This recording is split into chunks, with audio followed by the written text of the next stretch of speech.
y a 15 jours, lors de la dernière commission permanente, les professeurs sont arrivés avec une proposition qui serait d'instaurer un système à points pour les élèves, calqué sur le permis à points du permis de conduire, où quand l'élève enfreindrait le règlement intérieur, il se verrait retirer des points. Alors je me tourne, puisque cette idée vient des professeurs, vers eux. Oui, alors effectivement, depuis la rentrée, on a quand même constaté une augmentation des problèmes au sein de l'établissement. Les punitions n'ont plus aucun effet sur les élèves, donc c'est là qu'on a eu l'idée effectivement de ce permis à points, où par exemple on donnerait 6 points par exemple aux élèves, et en fonction de la gravité de la faute, on pourrait leur enlever 1 ou 2 points. Et quand on arrive à 0, que se passe-t-il ? Quand on arrive à 0, c'est le conseil de discipline. Enfin, moi, ce que je constate en tant que parent d'élève, c'est qu'une fois de plus, on est dans la droite lignée de ce qui se passe toujours dans ce collège. C'est que vous pensez beaucoup à pénaliser et jamais à valoriser les élèves. Non, mais les élèves, ils se valorisent tout seuls. Hein. Ils se valorisent par leurs notes, ils se valorisent en passant dans la classe supérieure. Et on les valorise au conseil de classe par les encouragements s'ils n'ont pas une très bonne moyenne. Ensuite, il y a le tableau d'honneur, il y a les félicitations. C'est pas rien tout ça. Hein. Dans votre système, on enlève des points à ceux qui font des bêtises, mais si on pousse le système jusqu'au bout, pourquoi on n'en donnerait pas à ceux qui font des choses bien ? Les bons points, quoi.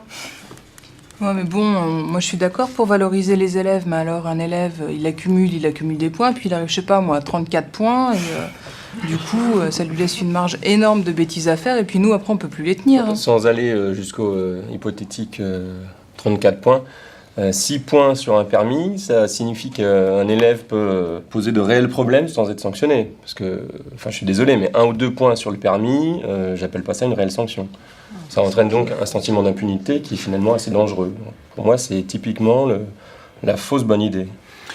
Alors dans ce cas, on pourrait peut-être trouver une sanction qui puisse faire perdre tous les points en une seule fois à l'élève. Mais du coup, le permis perd tout son intérêt. C'est pas facile. Oui, enfin, ce que tu appelles sentiment d'impunité, c'est aussi ce qui nous laisse une marge de manœuvre. Hein, parce que je crois que justement, c'est quand on a affaire à des sanctions qui soient des espèces de coups près très tranchants qu'on ne peut pas s'adapter au cas par cas aux situations. Non, moi je ne suis pas du tout d'accord. Si tu établis une règle, c'est pour l'appliquer de la même manière à tous les élèves. On l'enfreint, on est sanctionné. Sinon, autant pas établir de règles du tout. Non, mais c'est d'avoir affaire toujours à des règles extrêmement strictes qui créent les plus grandes tensions. Tu prends le truc du portable, par exemple, on s'est entendu sur une règle commune, comme quoi il n'y avait absolument pas le droit à l'existence même des portables pendant les cours. Moi, je suis désolé, je le dis, hein, je déroge à cette règle, parce que je me suis rendu compte que du coup, j'avais pas de problème avec ça, quoi, et parce qu'il y a une marge de manœuvre, une zone de tolérance. Quoi. Oui, c'est le règne de l'arbitraire, quoi. Non, tu as la loi et l'esprit de la loi.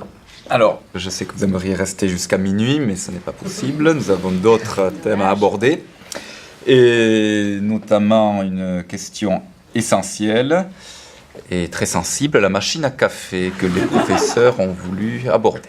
Ça, c'est sûr, c'est un sujet sensible. La machine à café, tout le monde est d'accord avec le fait que...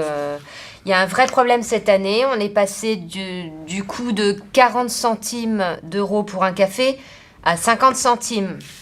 Ça paraît mesquin comme ça, mais comme on prend plusieurs cafés par jour, plusieurs à 8 heures, plusieurs à 10 heures, à 4 heures, ça fait un gros budget à tel point que on a dû se cotiser pour acheter une cafetière pour... Non, c'est vrai, pour que chacun puisse prendre des cafés à volonté, parce que sinon on les comptait, les cafés. Donc... Alors, Monsieur Pierre va se faire un plaisir de vous répondre. Oui.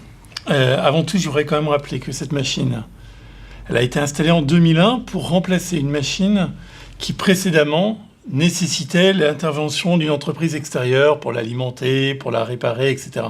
Ce qui coûtait quand même énormément cher. Donc, c'était pas rentable. Donc, de ce fait, on a changé de machine, qui, pour le moment, n'est toujours pas rentable. Ah bah, je suis désolée pour vous. Donc, mais c'est pour ça que nous avons donc augmenté de 10 centimes le prix des consommations qui sont de 50 centimes. Voilà. Il faut qu'à un moment donné, ça soit économiquement viable. Ça choque personne. Ça me paraît clair et logique.